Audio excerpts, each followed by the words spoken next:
বেসরকারি শিক্ষা প্রতিষ্ঠানত 1 লাখের বেশি শিক্ষক নিয়োগের ষষ্ঠ গণবিজ্ঞপ্তি আগামী সোমবার জুনের 16 তারিখ প্রকাশিত পারে। তবে আবেদন গ্রহণ শুরু হইব জুনের 22 তারিখ। বেসরকারি শিক্ষক নিবন্ধনেও প্রত্যয়ন কর্তৃপক্ষ NTRCA সূত্রে জানা গিয়ে বিজ্ঞপ্তির খসড়া প্রস্তুত করাই এবং হন টেকনিক্যাল সমস্যা নইলে নির্ধারিত দিনে ইয়েন প্রকাশ হইব। তবে নিয়োগ বিজ্ঞপ্তিত 35 বছরের বেশি বয়সী শিক্ষক নিবন্ধন দাঁড়িয়ে হলে আবেদন করি নফারিব।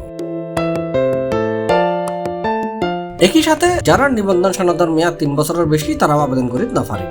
NTRCA সচিব AMM রিজনুল হকে হই বেসরকারি শিক্ষা প্রতিষ্ঠানের শিক্ষক নিয়োগ নীতিমালা 35 বছরের ঊর্ধ্বর বিষয়ে স্পষ্টভাবে নির্দেশনা দিয়ে আছে। আরা এমপি নীতিমালার বাইরে যাবে সুযোগ নাই। এর আগে 18তম শিক্ষক নিবন্ধনের চূড়ান্ত ফল প্রকাশ করছে বেসরকারি শিক্ষক নিবন্ধন ও প্রত্যয়ন কর্তৃপক্ষ। জুন 4 তারিখ বুধবার বিকাল 5:10 মিনিটের পর ফল প্রকাশ করাই এটা ফাঁসর হার আছিল 70%।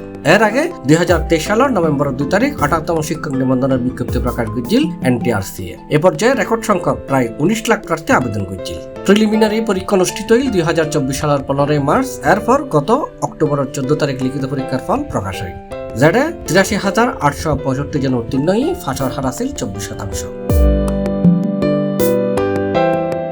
C+ TV Chittagong.